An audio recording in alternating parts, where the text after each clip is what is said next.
নমস্কার। অবতার বরিষ্ঠ ইউটিউব চ্যানেলে সকল দর্শক ও শ্রোতা বন্ধুকে জানাই আন্তরিক শ্রদ্ধা ও ভালোবাসা। আজকের এই পবিত্র আলোচনাটি আমরা শুরু করার আগে চলুন আমরা সবাই অন্তর থেকে প্রণাম জানাই আমাদের পরম পূজ্য জননী শ্রী শ্রী মা সারদা দেবীকে। জননীং শারদাং দেবীং রামকৃষ্ণং জগদ্গুরুম পাদপদ্মে ত্রয়োসিত্তাং প্রণমামি মুহুর্মুহু। জয় শ্রী মা। আজকের আলোচনার বিষয় হলো শ্রী শ্রী মায়ের প্রিয় খাবার। আমরা প্রায় ভাবি যিনি জগৎ জননী, যিনি আমাদের সকলের মা, তার দৈনন্দিন জীবন কেমন ছিল, তিনি কি খেতে ভালোবাসতেন, তার পছন্দ অপছন্দ কেমন ছিল। আসলে মায়ের জীবন ছিল এক অসাধারণ সরলতার প্রতীক। তিনি ছিলেন দেবী, কিন্তু জীবনযাপন করতেন একেবারে সাধারণ মানুষের মতো। প্রত্যেক মানুষেরই কিছু প্রিয় খাবার থাকে, আর এই পছন্দ সাধারণত নির্ভর করে সে কোথায় জন্মগ্রহণ করেছে, কী পরিবেশে বড় হয়েছে তার উপর। শ্রী শ্রী মা জন্মগ্রহণ করেছিলেন বাঁকুড়া জেলার জয়রামবাটিতে, একটি গ্রাম্য সহজ সরল পরিবেশে। ছোটবেলা থেকেই তিনি যে খাবারগুলো খেয়ে বড় হয়েছেন সেগুলোর প্রতি তার স্বাভাবিক টান ছিল। মুড়ি, তেলে ভাজা, ঝিলিপি, কড়াইয়ের ডাল, পোস্ত, এই সব সাধারণ গ্রাম বাংলার খাবারই ছিল মায়ের প্রিয়।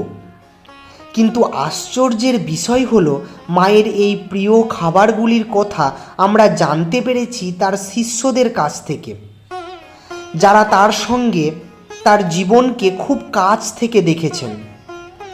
শ্রী শ্রী মায়ের দুই শিষ্য আশুতোষ মিত্র ও স্বামী অরূপানন্দ মহারাজ তার প্রিয় খাদ্য সম্পর্কে বিস্তারিত লিখে গেছেন। আশুতোষ মিত্র তার লেখায় উল্লেখ করেছেন মায়ের প্রিয় ফলের মধ্যে ছিল আম, বিশেষ করে দেশি পেয়ারাফুলি আম, কাঁঠাল, জাম, জামরুল, লিচু, এমনকি ম্যাঙ্গোস্টিন।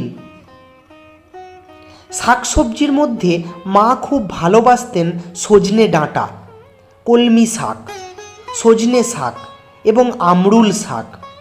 এছাড়াও ঝিঙে, ধুদুল, পটল, আলু ও কুমড়ো, এইসব সাধারণ সবজিও তার খুব প্রিয় ছিল।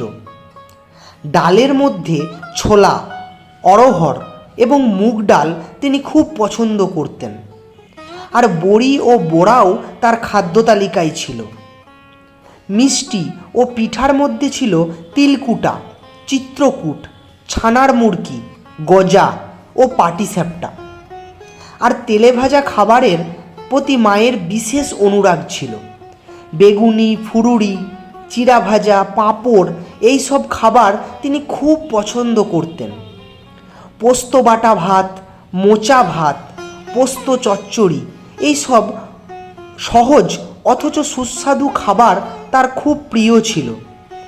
এছাড়াও আমড়া ও পোস্তের মিষ্ট অম্বল তিনি আনন্দের সঙ্গে গ্রহণ করতেন। এবার আসি মায়ের একাদশী দিনের খাদ্যাভ্যাসে। একাদশীর দিন মা অন্ন গ্রহণ করতেন না। সেদিন তিনি খেতেন লুচি, রাধাবল্লভী, ছোলার ডাল বা ধোকা, সুজির পায়েস অথবা ক্ষীর কমলা। স্বামী অরূপানন্দ মায়ের খাদ্যাভ্যাস সম্পর্কে আরও কিছু বিশেষ তথ্য দিয়েছেন। তিনি লিখেছেন, মা খুব মিষ্টি আমের চেয়ে টক মিষ্টি আম বেশি পছন্দ করতেন। বোম্বাই থেকে পাঠানো আলফানসো আমও তিনি খুব পছন্দ করতেন। এছাড়াও পেয়ারাফুলি ও ছোট ল্যাংড়া আমও তার প্রিয় ছিল। শাকের মধ্যে ছোলা শাক ও মূলো শাক তিনি খুব ভালোবাসতেন।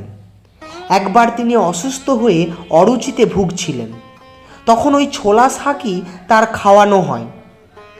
শীতকালে মুড়ি ও কড়াই ভাজা এবং উড়িয়ার দোকানের বেগুনি ফুরুরি, ঝালবড়া, আলুর চপ, এই সব খাবার ঠাকুরকে ভোগ দেওয়া হতো এবং মা নিজেও সেগুলো খুব পছন্দ করতেন। মুগের নাড়ু, ঝুরি ভাজাও তার খুব প্রিয় ছিল। মিষ্টির মধ্যে তিনি ভালোবাসতেন রাতাবি সন্দেশ এবং রাঙা আলুর রসপুলি পিঠা। আর একটি বিশেষ বিষয়, আমরুল শাক তার খুব প্রিয় ছিল, যা তার শারীরিক সমস্যার জন্য উপকারী ছিল। এবার যদি আমরা মায়ের দৈনন্দিন খাদ্যাভ্যাস দেখি তাহলে আমরা আরও অবাক হয়ে যাই। সকালে মা অল্প মিছরির পানা খেতেন, কিন্তু আশ্চর্যের বিষয় হলো যে প্রসাদ তার জন্য রাখা হতো তিনি তা ভক্তদের মধ্যে বিলিয়ে দিতেন।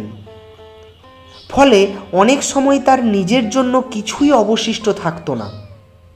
যেদিন তিনি নিজে হাতে প্রসাদ বিলি করতেন সেদিন প্রায় সবই শেষ হয়ে যেত। মায়ের ডান হাঁটুতে বাতের ব্যথা সমস্যা ছিল, তাই তিনি দই খুব অল্প পরিমাণে খেতেন। কলাইয়ের পাতলা ডাল এবং পোস্ত পোড়া ছিল তার অত্যন্ত প্রিয় খাবার। বিকালে তিনি সাধারণত পান ও জল ছাড়া বিশেষ কিছু খেতেন না। রাতে লুচি ও তরকারি ও দুধ খেতেন, কিন্তু খুবই অল্প পরিমাণে। 2-3টির বেশি লুচি খেতেন না।